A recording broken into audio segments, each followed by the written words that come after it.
가운데 임재하신 주님을 찬양합니다. 그리고 새해에는 하나님 주신 놀라운 축복 가운데 나아가시고 또한 세월을 허송하지 않고 하나님 안에서 열매를 주렁주렁 맺히는 우리 성도님들이 다 되시길 예수님의 이름으로 축복합니다. 노사연 씨가 노래한 만남이라는 노래를 아시나요? 운명처럼 만나서 서로 사랑하면서 살아가자라는 노래이죠. 그래서 우리의 만남은 우연이 아니야. 그것은 우리의 바람이었어. 있기엔 너무나 한 나의 운명이었기에 바랄 수는 없지만 영원을 태우리. 돌아보지 마라. 후회하지 마라. 바보 같은 눈물 보이지 마라. 사랑해 사랑해 너를 사랑해. 이렇게 이야기합니다. 우리의 인생은 이 수많은 만남 속에서 살아갑니다. 그러나 만남이 좋은 만남도 있고 나쁜 만남도 있습니다. 올 한 해 우리 모두가 다 좋은 만남, 은혜스러운 만남, 축복된 만남을 만드시는 우리 모두가 되시길 예수님의 이름으로 축복합니다. 인생의 최고의 만남은 뭐라고 해도 예수님과의 만남인 것입니다. 예수님은 우리를 구하러 이 땅에 오신 하나님이시기 때문이죠. 우리나라 선교 초기에 이 서상륜이라는 분이 계셨습니다. 13살 때 부모를 여겼습니다. 좋은 부모를 만나지 못했죠. 초년 고생이 심했습니다. 고아가 되어 살 길이 막막한 이 상륜이는 개성에서 나는 고려 인삼을 떼어다가 중국 만주에 파는 장사를 하기 시작했습니다. 그러다가 31살에 이 장티푸스를 걸려 사경을 헤매게 되었습니다. 열이 오르고 쓰러지고 헛소리를 합니다. 그런데 외지에서 아무도 돌아보는 이가 없습니다.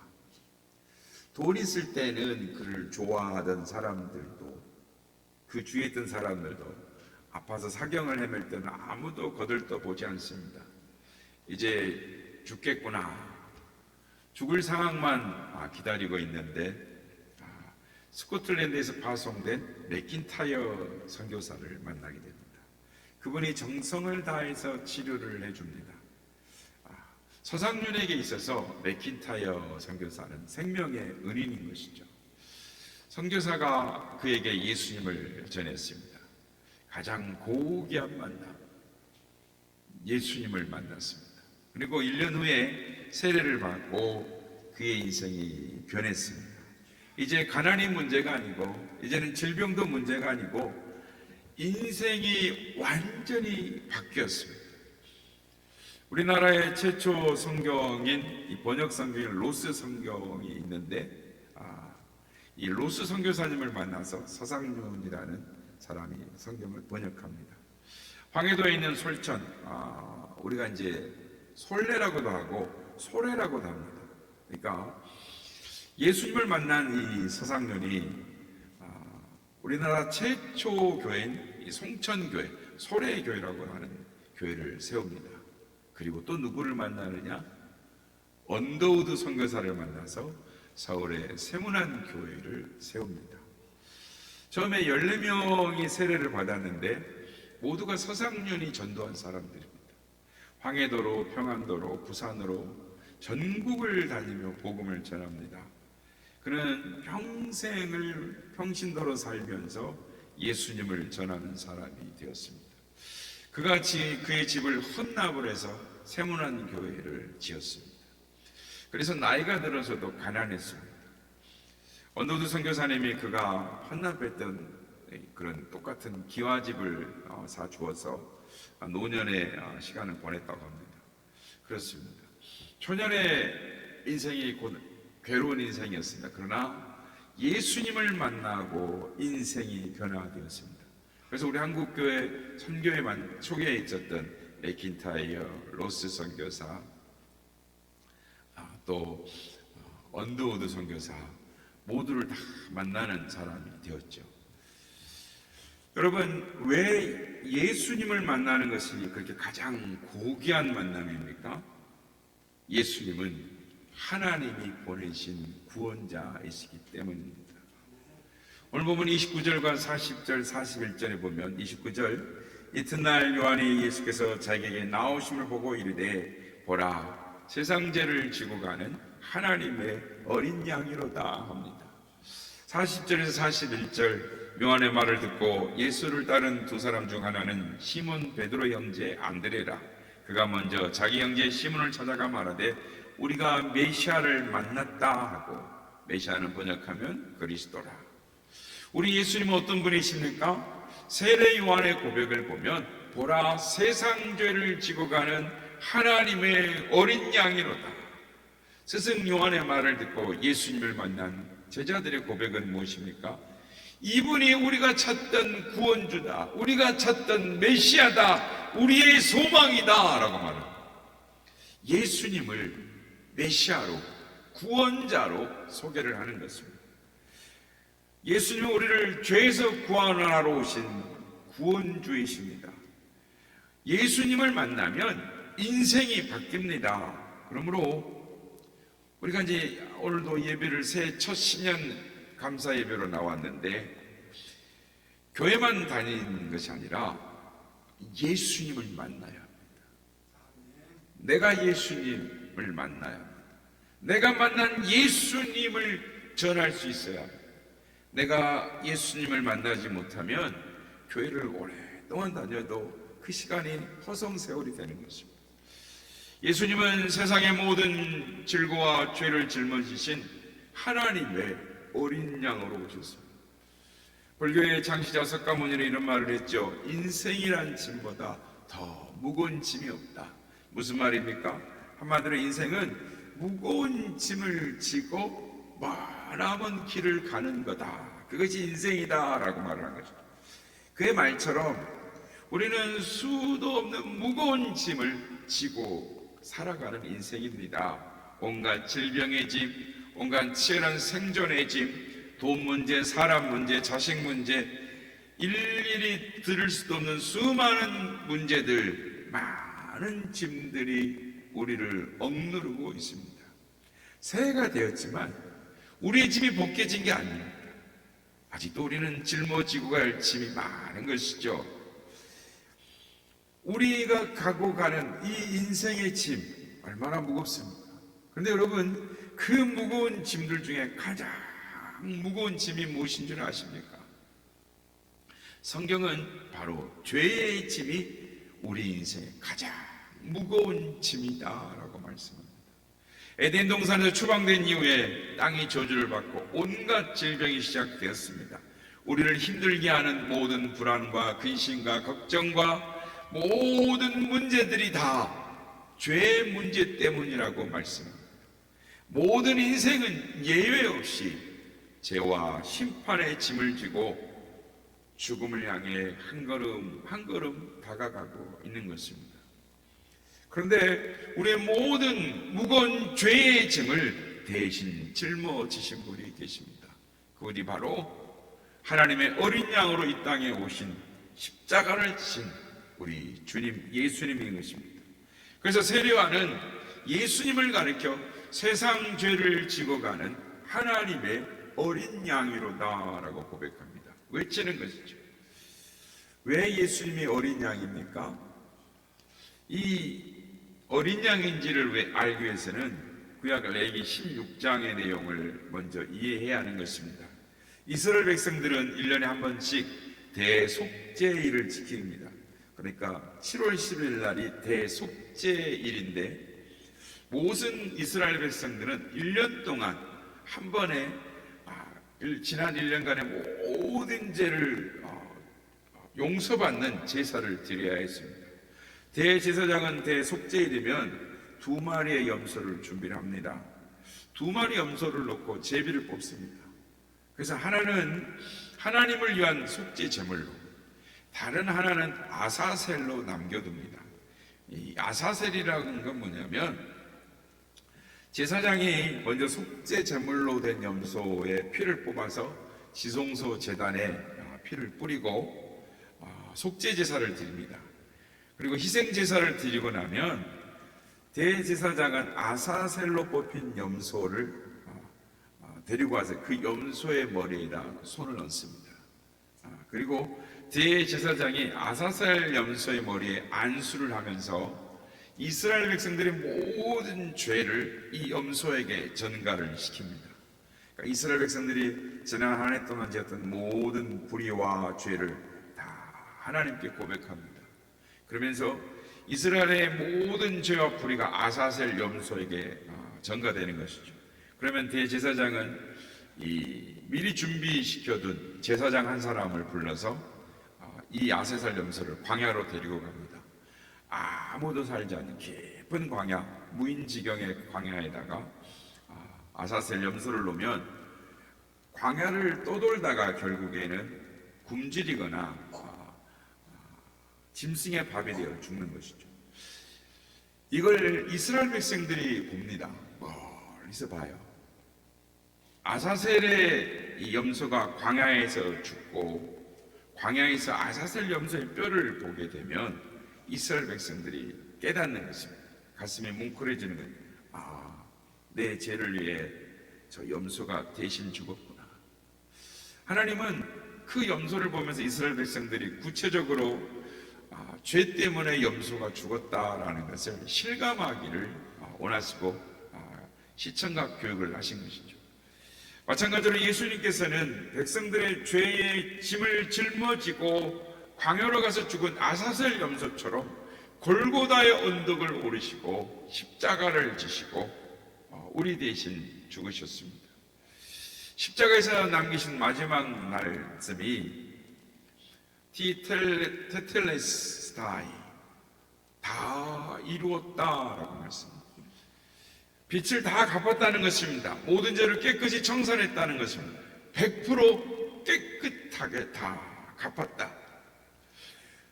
우리 등 뒤에 있는, 내 등에 있는 저 있는 죄의 짐, 죽음의 짐, 심판과 저주의 짐을 우리 짐이 다 대신 져주신 것, 그것이 십자가인 것입니다.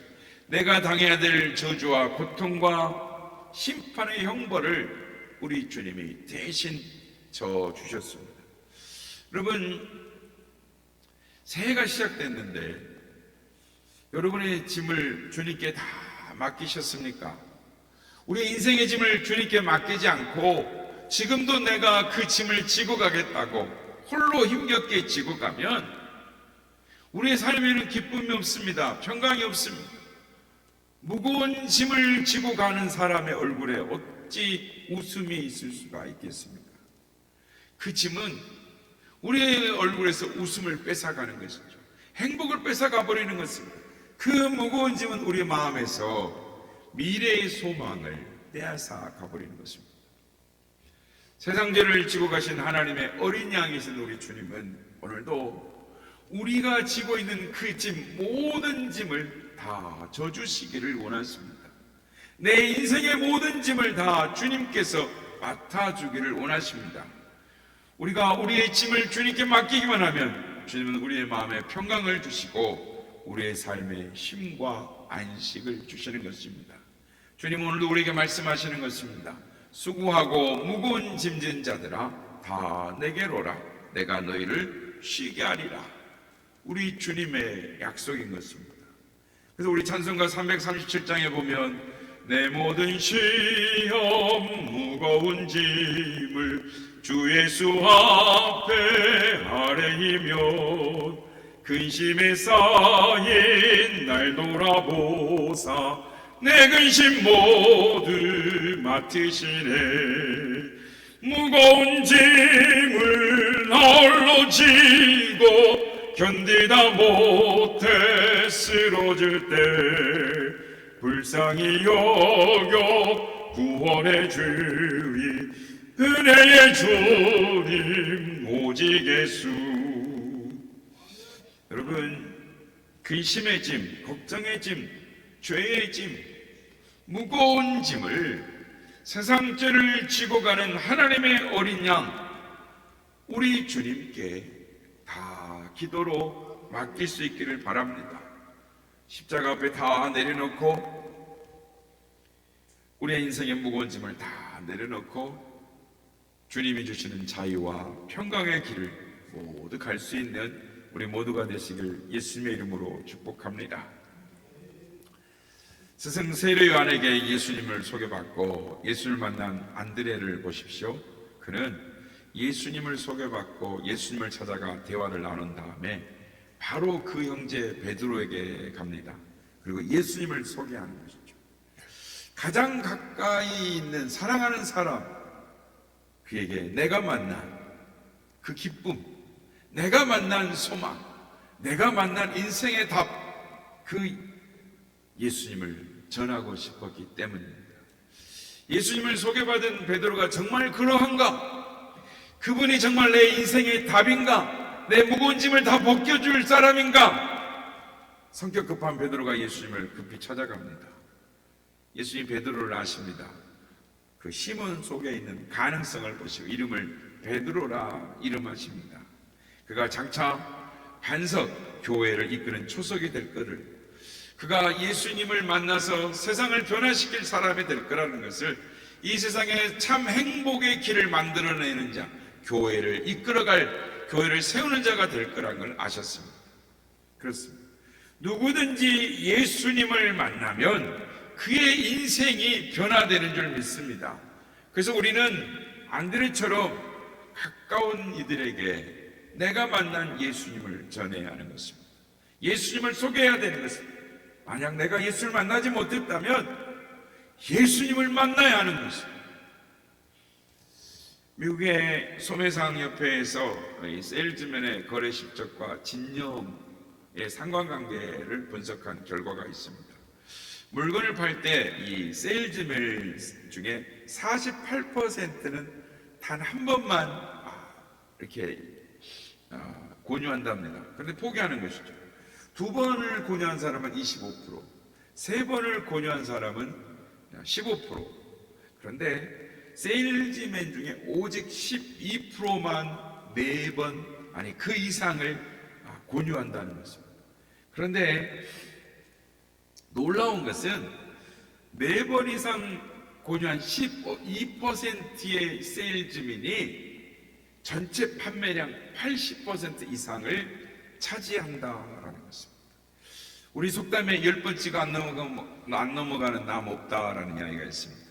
물건을 파는데도 이런 무서운 집념과 인내가 필요하다면 하물며 영혼을 구원하는 일이야 오죽하겠습니까? 어떤 분들은 서너 번 전도해보고 낙담을 합니다. 또 어떤 성도는 그냥 말을 못하죠. 가족을 구원하기가 참 어려운 것이죠. 그러나 여러분, 계속 말을 해야 되는 것입니다. 전도는 쉽게 되는 것이 아닙니다. 진정한 전도는 환경을 탓하지 않고 끝까지 인내하며 최선을 다해야 하는 것입니다. 여러분, 끝까지 포기하지 않고 예수님을 만났던 안데르처럼 친구와 이웃을 찾아가는 우리가 되기를 원합니다. 직장 동료 이웃을 찾아가는 우리가 되기를 원합니다. 포기하지 않으면 때가 이르면 거두게 되는 것입니다. 여러분, 안드레가 전도한 말이 무엇입니까? 그는 예수님을 만난 후에 그의 형제 베드로에게 자신이 아는 대로, 자신이 느낀 느낌대로 내가 메시아를 만났다, 내 인생의 답을 찾았다, 내 인생의 짐을 해결해 줄 사람을 찾았다, 내 인생의 구원주를 찾았다라고 말했어요. 빌립은 예수님을 만난 후에 나다나엘에게 전도합니다. 나다나엘이 뭐라고 그럽니까? 나사렛에서 무슨 선한 것이 나오겠냐? 냉소적인 반응을 보입니다. 그때 빌립이 뭐라고 합니까? 와서 보라. 와서 보라. 그러면 알 거다. 여러분, 전도는 많이 배워서 하는 것이 아닙니다. 그냥 한번 와봐. 그럼 알 거야. 와봐. 이게 전도죠. 너무 쉽습니다. 무식하게 보이십니까? 아닙니다. 이처럼 강한 전도법이 없습니다. 단순하죠. 어렵지 않습니다. 그런데 악한 마귀는 자꾸 우리 생각 속에 전도는 어렵다라는 생각을 넣어줍니다. 성경 지식도 없는데 무슨 전도를 한다고 그래? 교회 나온 지 얼마 안 됐는데 내가 뭐 내 삶도 제대로 못 챙기는데 무슨 전도를 해? 하면서 사단이 자꾸 전도가 어렵다, 안 되게 합니다. 그러나 여러분, 전도는 복잡하지 않습니다. 안드레처럼 빌립처럼 하면 되는 것이죠. 안드레나 빌립이 예수님 만나서 성경 공부하고 전도 훈련 받고 제자 훈련 받고 전도했습니까? 아니죠. 자기가 느낀 대로 받은 대로 이야기한 것입니다. 그분이 우리가 찾던 구원자셔. 한 번만 예수님을 만나봐, 한번 와봐. 얼마나 쉽습니까? 중매를 잘 서는 사람들도 중날 때 이렇게 말한답니다. 그냥 한번 만나봐, 끝내죠. 그냥 만나봐. 그러면은 긴 설명이 필요 없는 것이죠. 그런 사람이 중매를 제일 잘한다고 합니다. 한번 와서 봐, 와서 보라. 이게 간단한 초청이지만 강력한 전도법입니다. 예수님께서도 와서 보라 라는 전도를 하셨습니다. 39절 말씀 보면 예수께서 이르시되 와서 보라. 세례 요한의 소개로 안드레와 요한이 예수님을 만나 뵙고 라비오 어디 계시오니까 할 때 주님 짤막하게 전도하셨습니다. 와서 보라, 와봐라. 그리고 두 제자가 그날 밤 주님과 하룻밤을 보냅니다. 그리고 그들의 인생이 변합니다. 놀라운 변화를 겪게 된 것이죠. 안드레는 다음날 자기 스승이 말한 이 메시아, 예수님이 메시아라는 사실을 깨닫고 큰 감동을 받습니다. 그리고 그 감동과 기쁨을 혼자 간직할 수 없어서 친형제인 자기 형의 베드로에게 달려간 것입니다. 그리고 그를 예수님께로 인도했습니다. 베드로 역시 와서 보고 예수님을 영접하여 주님의 제자가 되었습니다. 빌립도 와서 보라 전도법을 사용합니다. 갈릴리 해변에 있던 빌립이 예수님을 만나 변화가 됩니다. 주님을 영접했습니다. 그리고 그 벅찬 감동을 어찌할 수가 없어서 자신의 친구 나다나엘을 만납니다. 이 나다나엘이 나중에 예수님의 제자 중에 바돌로메라고 불려진 사람인데, 빌립이 나다나엘을 만나서 모세가 기록하였고 여러 선지자들이 말한 그 일을 내가 만났다, 요셉의 아들 예수니라 라고 말합니다. 다시 말해서 빌립은 메시아를 만났다라고, 내가 인생의 답을 만났노라고 그 친구에게 알려준 것입니다. 그러자 나다나의 반응이 어땠습니까? 냉소적이죠. 거부하는 것입니다. 46절에 보면 나다나엘이 이르되 나사렛에서 무슨 선한 것이 날 수 있느냐? 안 된다는 거죠. 못 믿겠다는 거죠. 그랬더니 빌립이 뭐라고 말합니까? 와서 보라. 빌립은 와서 보라라고 말한 후에 나다나엘을 예수님께로 데리고 갔습니다. 그리고 역시 나다나엘도 예수님을 만나고 그의 인생이 변화되었습니다. 여러분, 만약에 빌립이 자기의 적은 지식을 가지고 장황하게 설명을 했으면 아마 부정적인 거부 반응이 더 컸을지도 모르겠습니다. 하지만 빌립이 나다나엘을 데리고 예수님께로 직접 인도해 주님과 인격적인 만남을 갖게 했을 때 놀라운 변화가 일어났습니다. 그렇습니다. 나다나엘도 역시 주님을 만나고 나서 이렇게 고백합니다. 당신은 하나님의 아들이시오 이스라엘의 임금입니다. 나의 왕이라는 거죠. 내 인생의 임금이라는 겁니다. 그리고 주님을 영접하고 구원을 받습니다. 오늘 우리도 마찬가지인 것입니다. 주님께 우리가 은혜를 입었다면 내가 만난 주님을, 내가 그 만난 인생의 해답, 내가 만난 인생의 구원주를, 그 은혜를 나누어야 하는 것입니다. 와서 보라. 주님 때문에 내 안에 기쁨과 자유가 있다면 그 기쁨과 감동을 다른 일에게도 전해줘야 하는 것입니다. 와서 보라. 와서 보라. 가까운 사람들을 주님께로 인도해야 하는 것입니다. 아프리카 동부 지역의 선교사였던 빈센트 도노반의 책에 기독교의 재발견이라는 책이 있습니다. 이 사람의 책은 참 우리에게 많은 시사점을 주고 있습니다. 이 도노반 선교사가 19년 동안 이 아프리카 동부 마사이족들과 함께 시간을 보냅니다. 근데 그가 처음에 이 마사이족한테 갔을 때 그곳에 이미 기존 선교사들이 있었습니다. 선교사들이 세운 학교가 있고 병원이 있고 기타 시설들이 다 마련되어 있었는데 이상하게 크리스천이 없어요. 이상하게 교회가 없어요. 이유는 선교사들이 병원 짓느라 학교 짓느라 정신없이 지냈는데 자기들이 왜 아프리카까지 왔는지 목적을 망각해 버렸습니다. 그래서 도노반 선교사가 도착하자마자 마사이족을 상대로 예수 그리스도 십자가의 복음을 전하기 시작했습니다. 그리고 이내 마사이족에 큰 영적 부흥이 일어납니다. 예수 그리스도를 믿고 눈물로 회심하는 사람들이 생기기 시작했습니다. 그러던 어느 날 마사이족 추장이 도노반 선교사를 찾아와서 통곡을 하며 눈물을 흘리며 이렇게 말을 하더랍니다. 왜 이제서야 그 생명의 말씀을 전해줍니까? 왜 이제 전해줍니까? 진작에 증거 있으면 우리 부모님이 구원을 받고 우리 할머니와 할아버지가 구원을 받고 우리 가족이 다 구원을 받았을 텐데 왜 지금이야 복음을 전해줍니까? 하면서 통곡을 하더라고요. 여러분, 좋은 만남도 중요하고 좋은 것을 제공하는 것도 중요합니다. 그러나 가장 중요한 건 내가 만난 예수님을 전하는 것입니다. 개인 전도를 통해서 가정을 구원한 한 성도의 감동적인 간증이 있습니다. 그 제목이 사랑만한 전도법은 없다. 여러분, 우리가 이제 전도를 하는데 이걸 보통 관계 전도라고 말하죠. 근데 그 관계 전도는 애정 어린 관심과 주님의 사랑이 꼭 필요합니다. 이 사랑이 있을 때 사랑만이 사람의 마음을 녹이고 마음의 문을 열게 하는 것입니다. 심지어 사랑은 허다한 죄를 덮는 것이죠. 사랑이 있으면 마음과 마음을 나누고 또 진심이 전달이 되는 것입니다. 제가 이 간증을 한번 읽어보겠습니다. 정혜 엄마 가명인데요.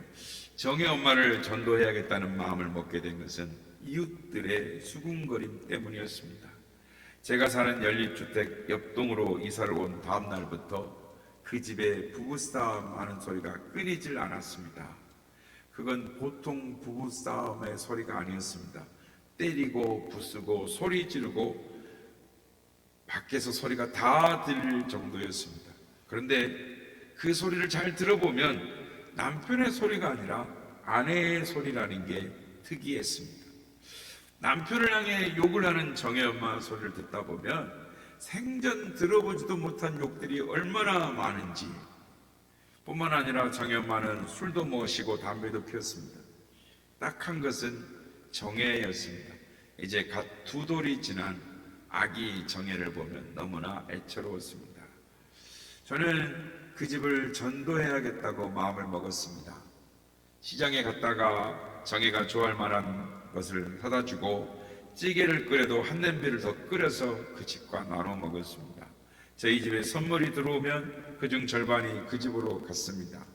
무조건 퍼주고 나눠주고 정혜 엄마의 마음을 열도록 노력을 했습니다. 그러던 어느 날 정혜 엄마에게 물었습니다. 정혜 엄마, 정혜를 사랑해요? 그럼요, 사랑하죠. 이제다 싶어 제가 한마디를 했습니다. 그렇게 얘 앞에서 자꾸 아빠를 욕하면 애가 배울까요? 안 배울까요? 언니처럼 한마디 했더니 정혜 엄마는 웃으면서 당연히 배우겠지요 대답합니다. 그런데 왜 매일 그렇게 욕을 하면서 싸워요? 정혜 엄마는 자기도 이유를 모르겠다고 싸움만 하면 자기도 모르게 욕이 나온다는 겁니다. 그런데 신기한 거는 한 달, 2달 지나면서 정혜 엄마의 욕이 차츰차츰 줄어들더라는 것입니다. 욕 자체를 안 하는 건 아니지만 욕을 하는 횟수가 눈에 띄게 줄어들었다는 것입니다. 그래서 감사했습니다. 그리고 기도를 계속했습니다. 그러던 어느 날 정혜 엄마가 술을 2잔 걸치고 저를 찾아왔습니다. 울먹이면서 제게 찾아와 고백합니다. 집사님, 제가 어떤 여자인 줄 아세요? 저는 정혜 엄마를 포근히 감싸 안았습니다. 왜 그러냐고 말해보라고 다독였습니다. 다른 사람한테는 말 안 했지만 집사님께는 꼭 해드리고 싶은 말이 있어요. 한참을 망설이던 정혜 엄마는 잊고 입을 열었습니다. 정혜 엄마는 과거 장려촌에 있던 사람이었습니다. 그곳에서 정혜 아빠를 손님으로 만나 여기까지 오게 되었다는 것입니다. 제가 이런 여자입니다. 그러면서 정혜 엄마는 흐느껴 울었습니다. 저는 거친 세월을 살아오는 동안 정혜 엄마가 겪었을 상처와 아픔을 짐작할 수 있었습니다. 우리 잊자고 과거 안 좋았던 기억들은 다 잊어버리자며 정혜 엄마를 안아주었습니다.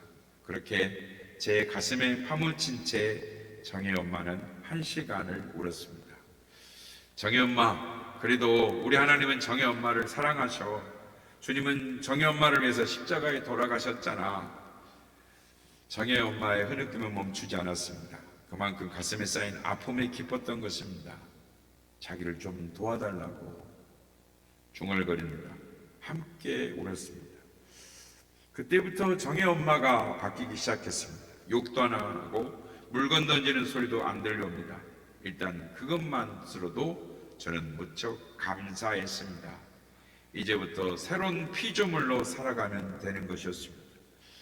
그런데 한 가지 문제가 있었습니다. 옛날에 사귀던 친구들이 방문해 오는 것입니다. 그 친구들만 오면 정혜 엄마는 담배도 피고 술도 마시고 고스톱을 치며 금세 예전의 모습으로 돌아가는 것이었습니다. 하루는 시장에 갔다가 정혜 먹을 것을 사들고 정혜네 집에 간 적이 있습니다. 그런데 현관 밖에서 왁자지껄한 소리가 들려왔습니다. 저는 일부러 초인종도 안 누르고 집 안으로 들어갔습니다. 문을 확 열고 들으면서 반가운 소리로 정혜 엄마 하고 문을 열었습니다. 한참 고스톱을 치던 정혜 엄마는 저를 보자마자 당황하면서 어쩔 줄 몰라 했습니다. 화투판을 숨기고 술잔을 가리고 허둥대는 모습이 눈에 들어왔습니다. 무작정 쳐들어갔지만 당황하기는 저도 마찬가지였습니다.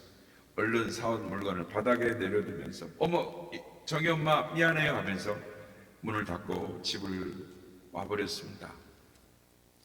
저는 마음이 아파 견딜 수가 없었습니다. 마루에 앉아 무릎을 꿇고 기도하기 시작하는데 쉴 새 없이 눈물이 쏟아졌습니다. 하나님, 예수님의 이름으로 저 나쁜 습관들을 끊게 해 주옵소서. 정혜 엄마를 불쌍히 여겨 주옵소서. 한참을 그렇게 기도하고 있는데 누군가 제 옆으로 다소곳이 다가오는 게 느껴졌습니다. 집사님, 저 이런 사람이에요. 기도를 마치고 정혜 엄마를 쳐다보았습니다. 정혜 엄마, 내 부탁 하나만 들어줄 수 있어요? 그러자 정혜 엄마는 미안한 마음에 뭔데요? 하고 물었습니다.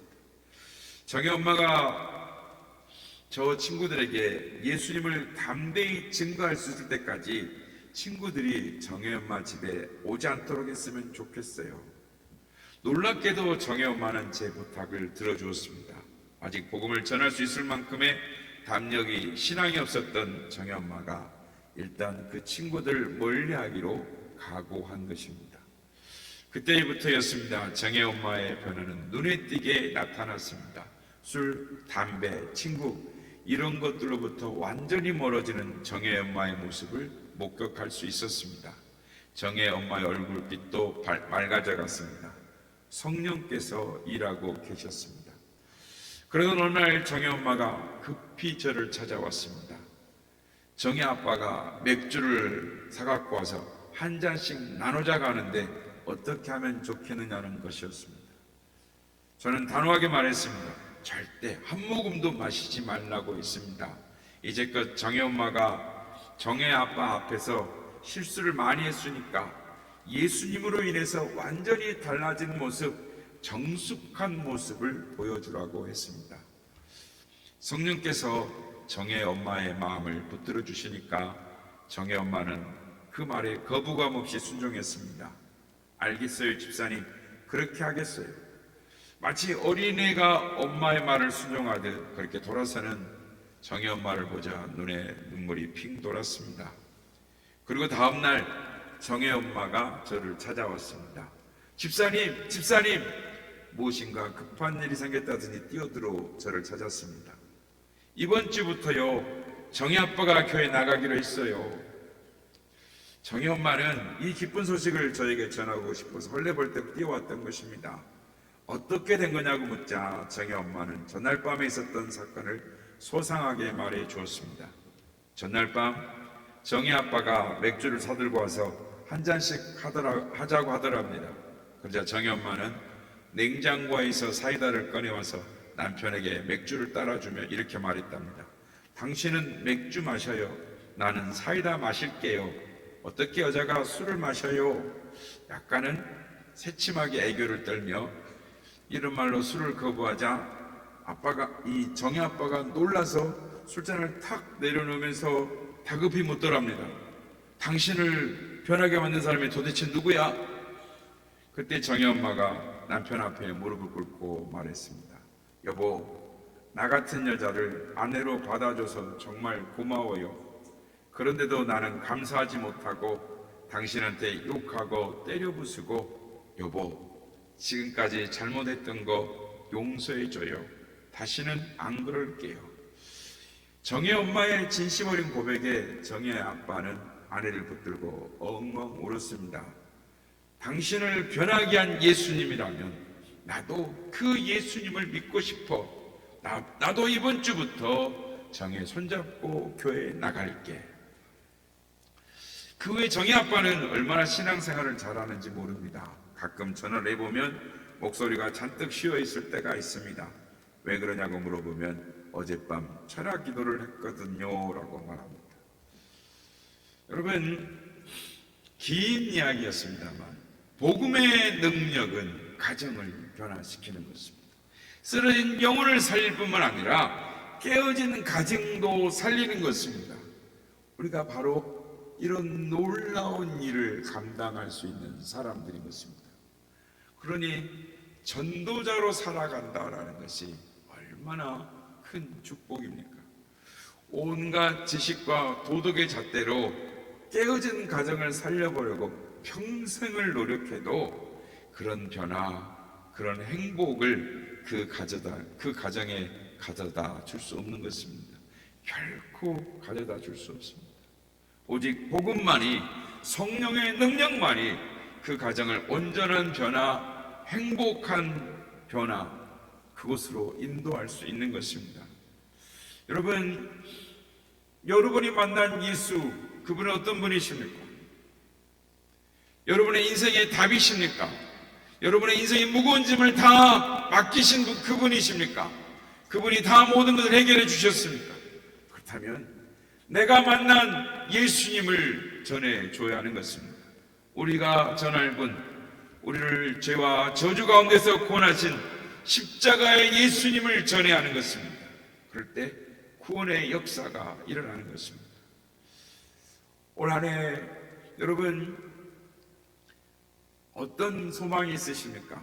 가장 큰 소망, 인생에 허송세월하지 아니하고 하나님이 기뻐하신 열매, 예수님의 십자가의 복음을 전하지 않으면 누가 전하겠습니까? 농협회사가 대신해 줄까요? 절에 다니는 사람이 대신해 줄까요? 그리스도인이라면 내가 만난 어린 양 예수, 메시아 예수 그리스도를 전해야 하는 것입니다.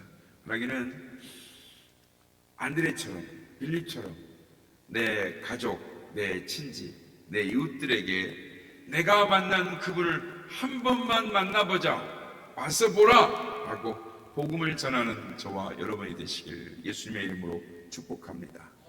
오늘 한 해 결심하길 원합니다. 올 한 해 여러분 가족과 가까이 있는 사람, 그런 사람, 전도하고 싶은 사람의 이름을 이렇게 적어서 오늘 내셔도 좋고, 1월 동안 기도하면서 내어서 올 한 해 하나님 앞에 영혼을 구원하는, 내가 만난 예수님을 전하는, 그래서 우리를 통해서 모두 다 구원의 감격을, 기쁨을 누리는 가족과 친지들이 될 수 있도록 그런 여러분이 되시기를 예수님의 이름으로 축복합니다.